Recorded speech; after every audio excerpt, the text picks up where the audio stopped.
What's going on out there? Man, it says like 11 seconds in, and it just made me aware that I was all set up here. So I guess I collect books, and they're interesting. Um, Maybe I'll start doing this where we look at an individual book, right? Learn together. I'm open-minded to that, and it sounds fun. So I just let's go through these books. I guess just one by one, and just kind of just look at this little collection that I got going. All right, Chili Pepper is with me. Are you good? She's good. I mean, is that a rooster? Right? Is it a rooster? It's a rooster, right? Yeah.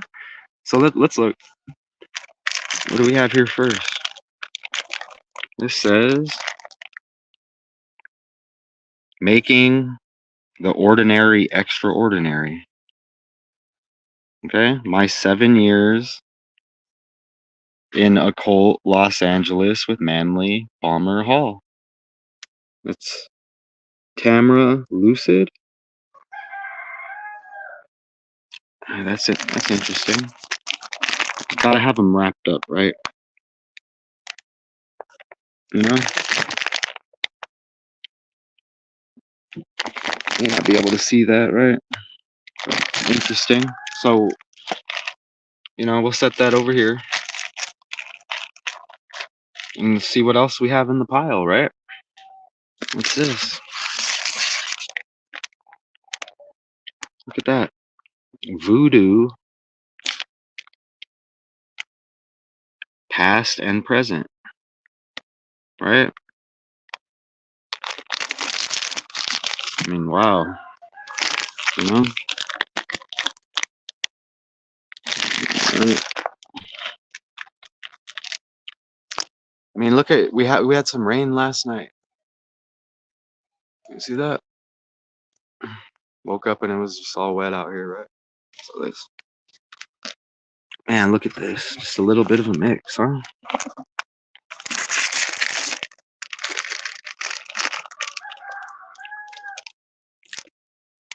Wow. Secrets of the Tomb. You see that, right? You see the 322? Skull and Bones, The Ivy League, and the Hidden Paths of Power by Alexandra Robbins. I mean, you got to get these while you can, Hit your local bookstores for real. A lively, penetrating, and witty account of the Skull and Bones. Right? You see the bushes, okay? Carrie, right there. Is that Taft up there in the middle? I may be mistaken, but interesting. Showed y'all this one before. Look, I got that for like $6 because the corner was bent. 1,001 symbols. So I try to make sure I stack these decent over here. Man, look at that.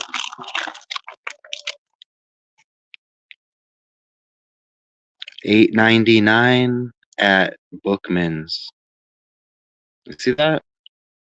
The Necronomicon, y'all.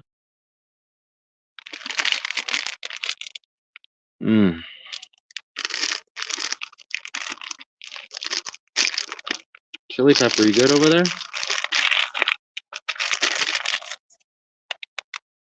This is the testimony of all that I have seen and all that I have learned, for this is the Book of the Dead, the Book of the Black Earth that I have writ down. See that? At the peril of my life, right? The Necronomicon. See that? Oof.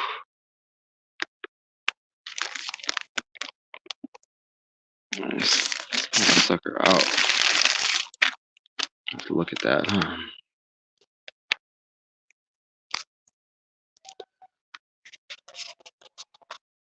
Wow. there are primeval forces that were worshipped and summoned long before the creation of the Kabbalah. They are the ancient ones of the Sumerian faith, and they live on in the magic of Aleister Crowley and the mythos of H.P. Lovecraft. $8.99.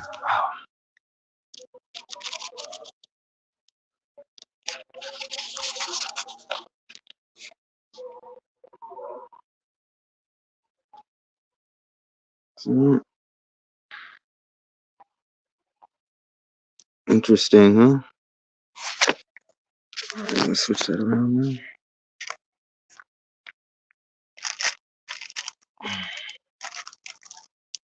Set that right there.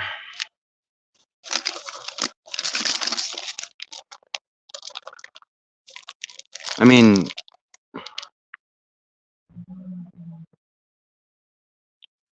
I try to understand this stuff, right? I'm not perfect. Josh McDowell and Don Stewart, Handbook of Today's Religion, Understanding the Cults. Right? Nobody's perfect, The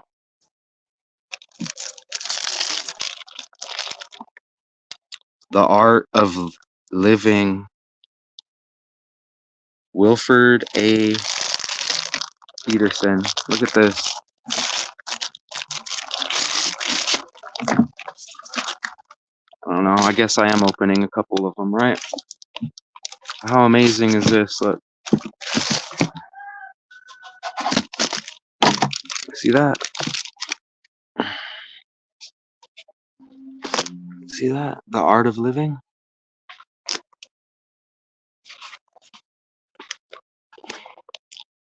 $7.99. I applied for a job there. Y'all didn't hire me, but at least Half Price Books, at least you called me and let me know. That's more than what I could say about a lot of these, companies out here. Right? The Art of Traveling. The Art of Awareness.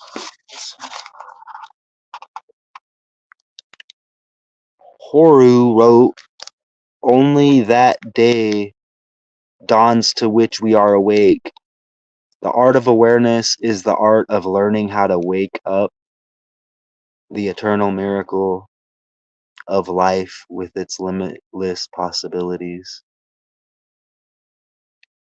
It is developing the deep sensitivity through which you may suffer and know tragedy and die a little, but through which you will also experience the grandeur of human life. The art of friendship."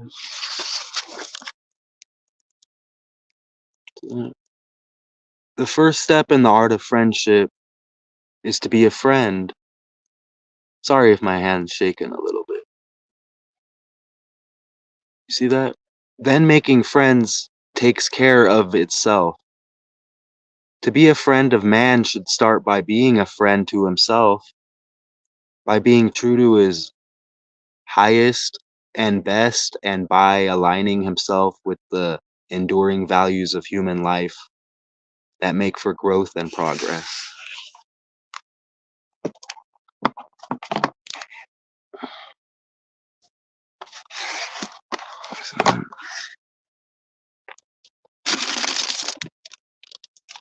I'm just gonna make a mess, right?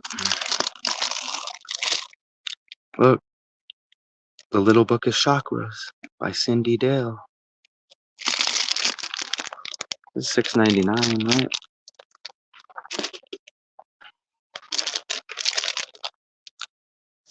Look, Secret Societies, Nick Harding. Man, I have a feeling we may have some good pictures in that one.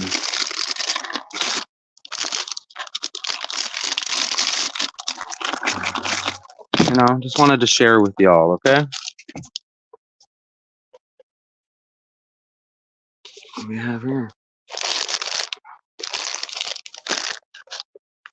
See that?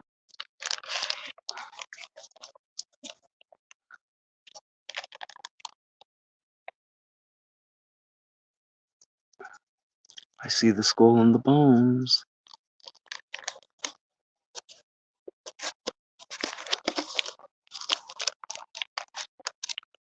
Oh, we don't get no pictures in that. What's really going on? It's not all about pictures, you know. The Lost Keys of Freemasonry, Manly P. Hall.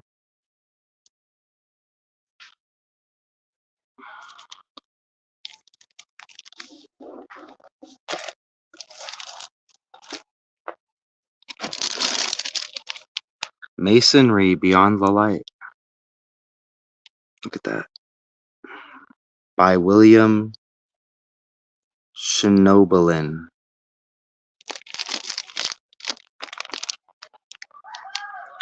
To some, it's a fine Christian organization, but to higher level Masons who know what goes on behind the scenes, it's something much different.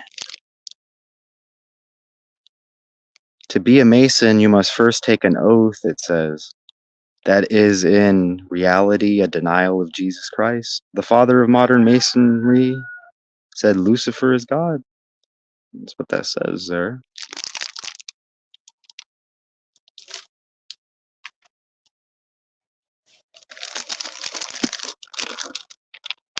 The Satanic Bible.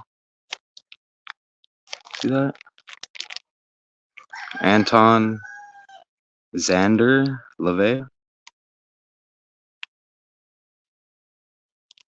$9.99. Brand new. I mean, these are mine. All of these books are mine. Okay? So aren't going nowhere.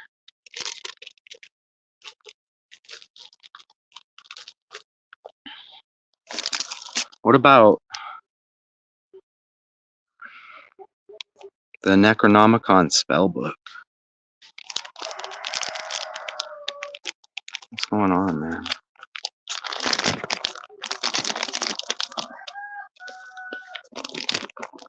Master the power. Right?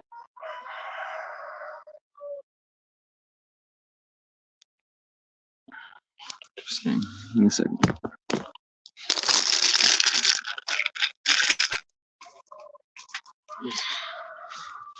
All right. All right, we got a big one in here. Colts.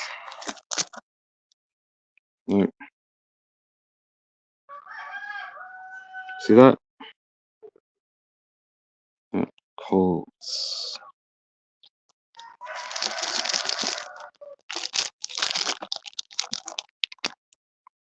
Inside you will find the answers to these questions and more. Leaders, prophets, and gurus, the cults of the ancients, radical religions, satanic sects. Wow.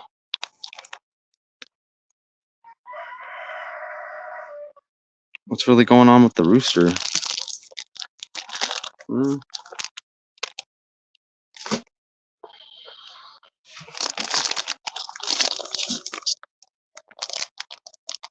It's just magic, right?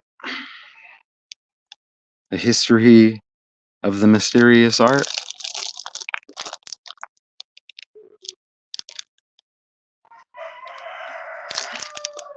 I'm not saying these books are like legendary or this one's better than that one. You know, I mean, I'll just say I touch on this stuff in my decodes, right?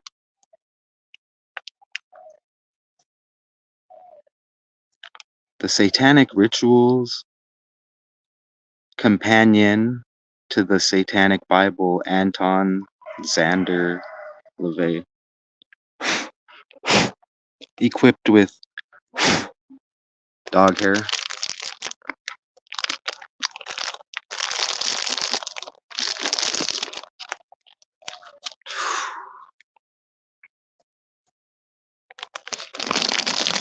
Chili Pepper, are you good? You good? Chili Pepper, I got like your hair on me. What's going on? What's really going on? Can we get some more, please? Make it thunder. Somebody. Can we get some rain? Anything. I'll take it right now. Look at this. Man. Oval Office occult. True stories of White House weirdness. I think we gotta open it. Oh no, it says it here. We got some stuff here on the back. Oh. President Warren G. Harding and the Curse of the Hope Diamond. The eerie similarities between the lives and deaths of JFK and Abraham Lincoln. The visions, prophecies, and mystical sightings involving George Washington. A former First Lady's experience with spiritualists. Who's that? The haunted homes of former presidents and First Ladies. A governor turned president officially documented UFO sighting. I mean,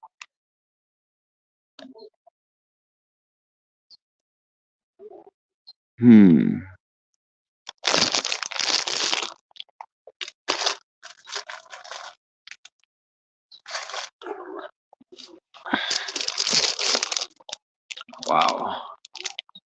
Pardon my hearse.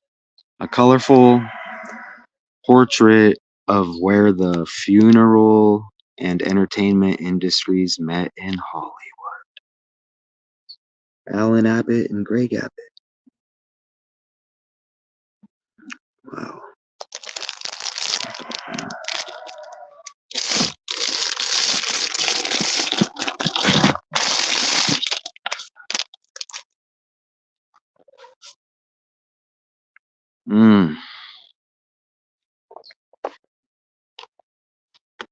You all see my hairy legs?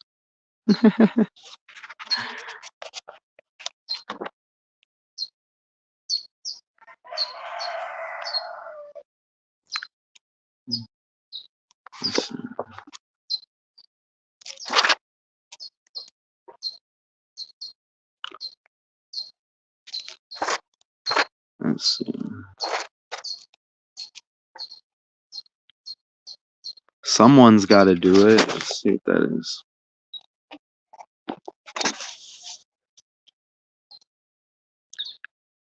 Someone's got to do it, right? The first of many United States national cemeteries was the Soldiers National Cemetery in Gettysburg, Pennsylvania. It was dedicated in 1863 by Abraham Lincoln in his Gettysburg Address. 4.5 months after the battle, there that changed the tide of the Civil War, the Veterans Administration, which was established in 1930, assumed responsibility for the national cemetery system from the Department of the Army in 1973. Because we had become so well known in the funeral industry, the VA cemetery in the Westwood often contacted us for assistance. We had already furnished most of the funeral homes in Los Angeles with cars for burials at this sole VA cemetery in Los Angeles County. When the wife of a veteran would die, even 20 or more years after her husband, the family would contact the VA to inquire if she could be interred in the same grave. Double interment burials became popular in the late 1960s, but when these graves were originally dug, they were not excavated to the required depth of 10 feet to accommodate the second burial. Okay? In cases like these, it was necessary to open the original grave and lift the casket out in one piece. Then it was just a matter of removing the rest of the grave liner and digging another 4 feet of earth out with a backhoe. When this was accomplished, a new liner was installed. The original casket was replaced and some of the extra dirt was used to cover the top, leaving the required 6 feet of space available for the second casket. The required 6 feet of space available. Oh, excuse me. The one thing that hadn't been considered was what to do if the original casket had deteriorated and could not be removed in one piece. The cemetery's first few attempts had gone fairly smoothly, but eventually it turned into a real crapshoot when some of the caskets began to crumble, and the cemetery workers refused to climb down and finish the job. Oh.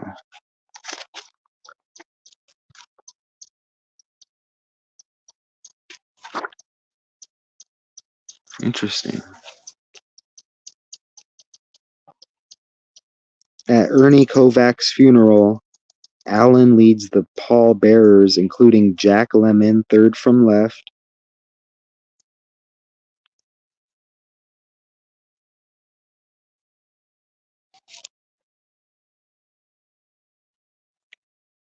Is his name Chauffeur Abbott?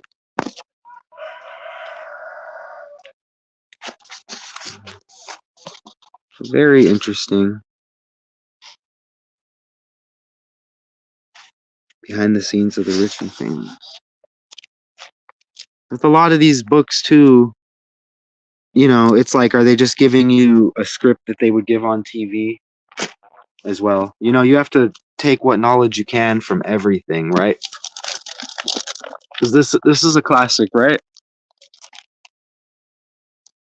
They went that away. How the famous, the infamous, and the great died. I mean, you just go get some books, y'all. I may have to just go hit the bookstore today.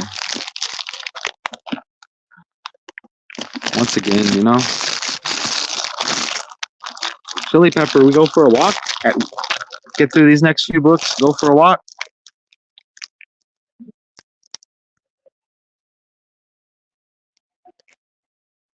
Sir Francis Bacon. Al Capone, Catherine the Great. John Dillinger. Benjamin Franklin. Bruce Lee.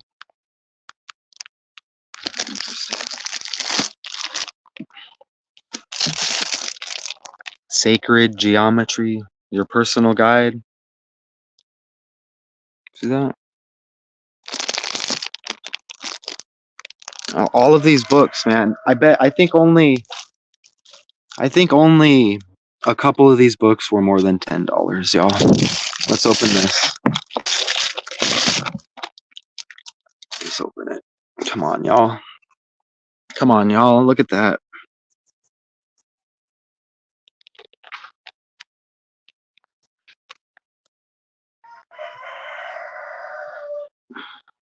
Secrets of the Freemasons.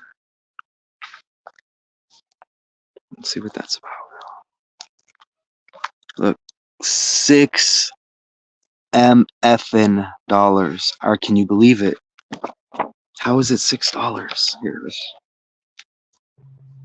How is it $6, y'all? How is it $6? The Masonic handshake. Inside the lodge. Masonic murder. Are you serious?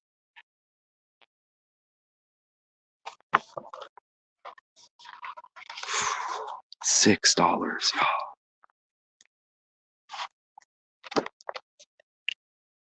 $6. Johann Wolfgang von Goethe. Did I say it?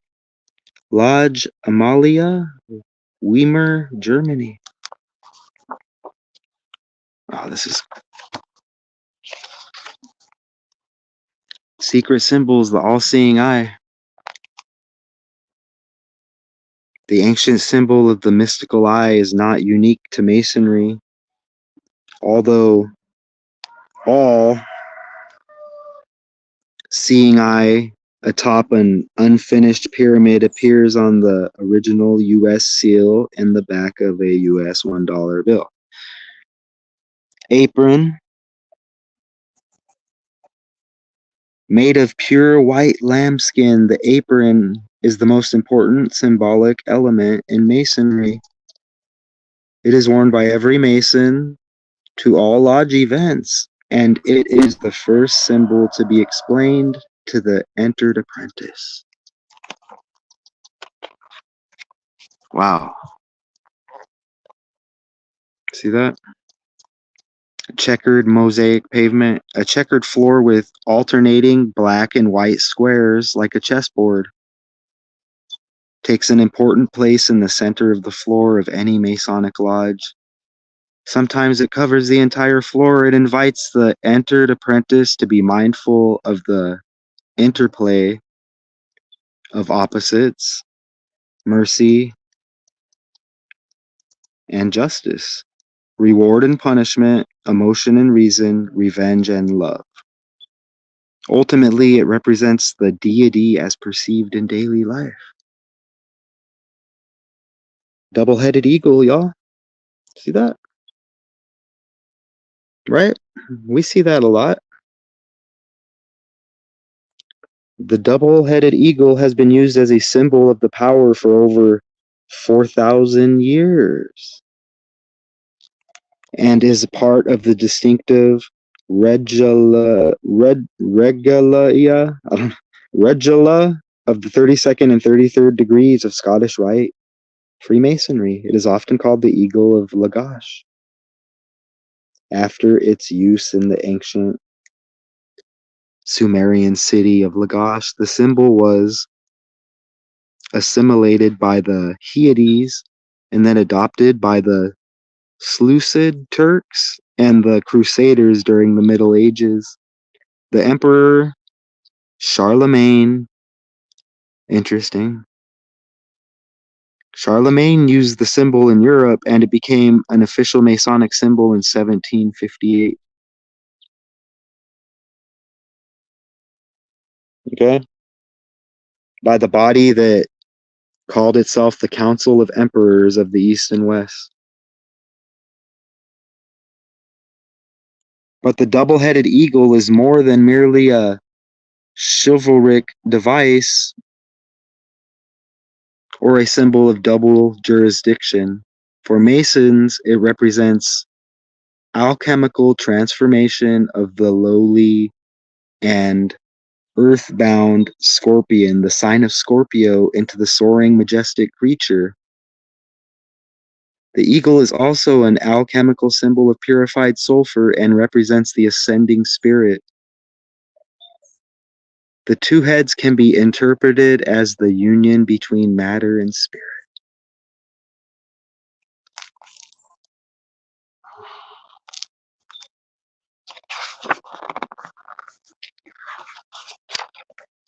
Gavel and chisel. Perhaps no lodge appliance or symbol is possessed of such deep and absorbing interest to the craft as the master's mallet or gavel.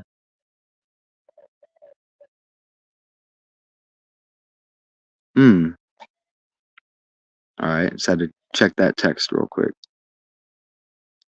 All right. All right. Nothing in the entire range of Masonic paraphernalia and formulary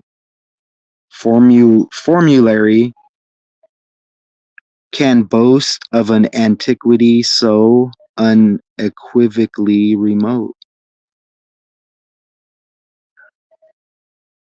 Hexagram. We learn together, right? You know, this six-pointed star is made by combining the earth triangle and the water triangle. In Masonry, it is known as the Seal of Solomon. Masons claim that it represents harmony, much like the yin and yang symbol. It differs from the Star of David in the triangles in the Masonic seal interlock.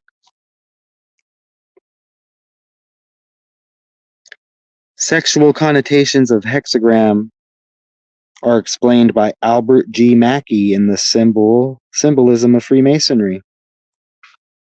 The water triangle is a female symbol corresponding to the yoni, and the upward pointing triangle is the male, the lingam. Okay? When the two triangles are interfaced, it represents the union of the active and passive forces in nature. It represents the male and female elements. But more importantly, the hexagram is widely associated with the occult and is considered the most powerful of Satan's symbols, containing 666. Occultists also call it the Trud or Trud and use it in necromantic ceremonies to summon evil spirits. So just amazing, right? Just amazing. $6 for this book. $6. Y'all, is there a Bookman's near you? Look, Edward Jenner. That's interesting. Harry Houdini, Al Jolson, Charles Lindbergh, the Masonic Handshake.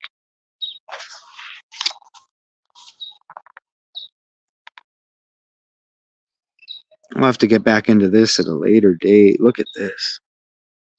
The grip handshake of an entered apprentice. Boaz. This was $6, y'all.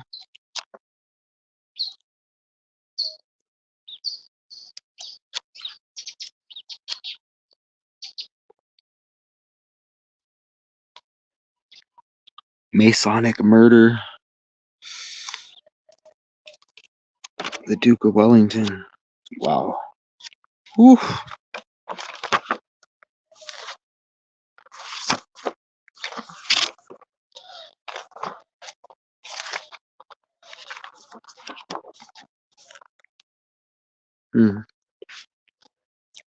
Wow.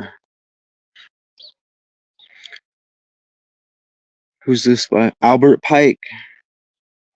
As we have seen in other parts of this book, the sun does feature heavily in Masonic ritual and 19th century Masonic preoccupation with obelisks, and the orientation of the lodge would seem to bear this out. Interesting, I'm here in the Valley of the Sun. They were, the D-backs in the 119th World Series. You get the 1 and the 9. You get Sun. Jordan won the championship here against the Phoenix Suns. He's a son to his father, and then his son died right after that, right? All truly dogmatic religions have issued from the Kabbalah and returned to it. Everything scientific and grand in the religious dreams of all the Illuminati is borrowed from the Kabbalah. All the Masonic associations owe to it their secrets and their symbols. Albert Pike.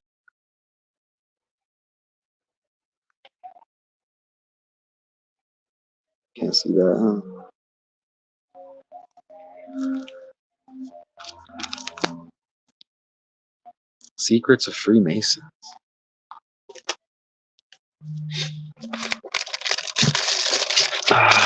At the bottom of it? Appreciate y'all. In Search of the Knights Templar, a guide to the sights of Britain. They seemed unassailable, a medieval colossus, but in less than 200 years they were gone. The warrior monks had disappeared from history into myth. All right, what a way to wrap it up. Oh, yeah, that was well worth $22.49 right here. The Secret Language of Birthdays. Wow, your complete personology guide for each day of the year. Are we going random? Are we going random? Yes, we are. July 1st, y'all. Okay. What do we do? Let's see. Is this better? Not really, right? Let's go back over here. Okay. So, the day of emancipation, July 1st. All right. I guess I'll just have to. How am I going to read this? Let me see. So, July 1st people tend to be highly sensitive. Cancer? Cancers. See? Right? It says Cancer, July 1st. Highly sensitive, capable, and adaptable, as well as emotionally open. Though many born on this day are also long suffering and very prone to emotional pain. They generally win out in their struggle against dominance, injustice, or oppression of any type. So July 1st, so it's July 1st, Cancer women feel keenly the conflict between the workplace. All right, so I'm just going to read it, right? July 1st, so is that right there? Princess Diana's birthday. Is that what it says? Oh, it says born on this day, Princess Diana. That's what it says. Okay. So July 1st, women feel keenly the conflict between the workplace and motherhood, or the demands of a career versus keeping a home.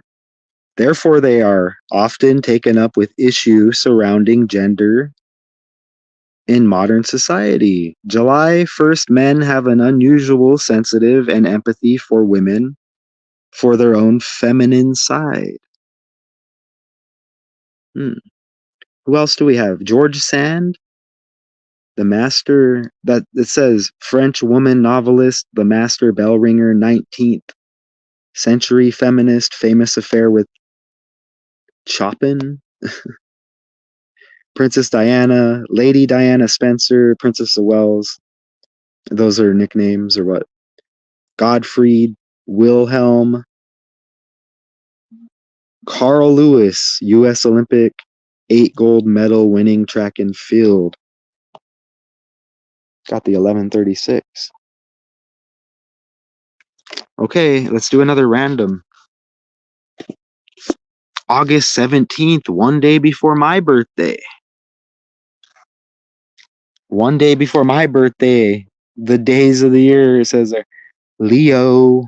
One day before my birthday.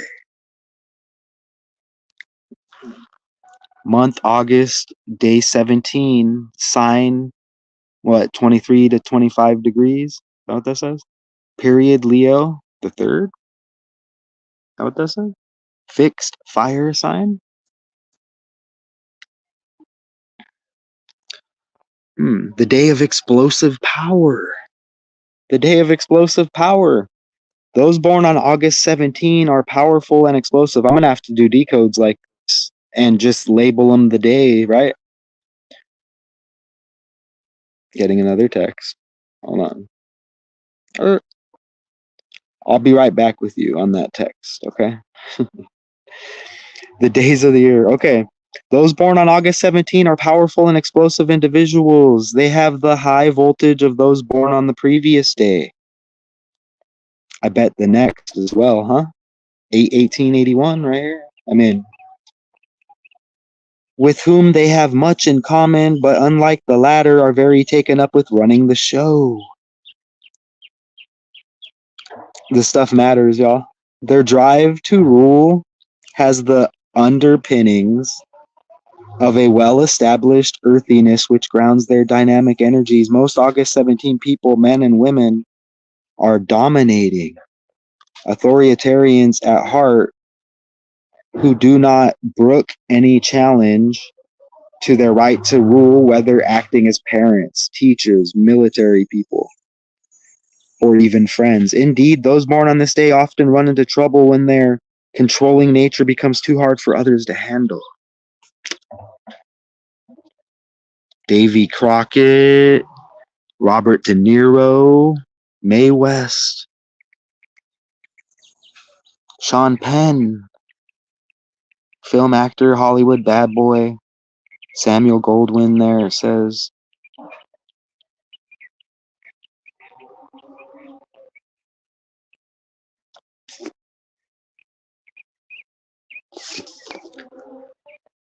Those born on the 17th day of the month are ruled by the number 8. That's interesting. 1 plus 7 is 8. Yeah, we know that, right? And by the planet Saturn. Saturn carries a serious aspect which tends to make August 17 people severe with themselves and others. The combined influence of the Sun, ruler of Leo, and Saturn may indicate an ultra-responsible personality, but one also prone to discouragement. The number 8 carries a conflict between the material and spiritual worlds. Those ruled by the number 8 are often lonely and tend to indulge themselves. October 16th, the day of essential judgment. Noah Webster, David Ben-Gurion, Eugene O'Neill, American noble, 4-time Pulitzer Prize-winning playwright, Long Day's Journey into Night. Tim Robbins, film actor. Angela Lansbury, Murder, She Wrote. The youngest, what does this say? New York Knicks basketball forward, Dave DeBusschere. I remember him. Wait, baseball catcher career. Okay, Tim McCarver. Those born on October 16 must be aware of addictive tendencies, particularly to alcohol, which can have disastrous effects, okay, on their nervous systems and internal organs, especially the liver. Also, since they can be workaholics, October 16 people should learn to enjoy themselves more and take regular time off from their work. Since they usually exhibit good sense, October 16 people are easily convinced of the need for a balanced diet. Look, y'all, this is kind of at the core of all of this. Okay, obviously people are going to develop different personalities, but this is at the core. Okay? The secret language of birthdays. That's it. That's it, y'all. Hopefully we add to the collection. Right? Are we doing the walk, Chili? So, we'll end it at that. Right? I am Math Toucan and I appreciate everybody. Okay? And we will be doing more of these. Until next time.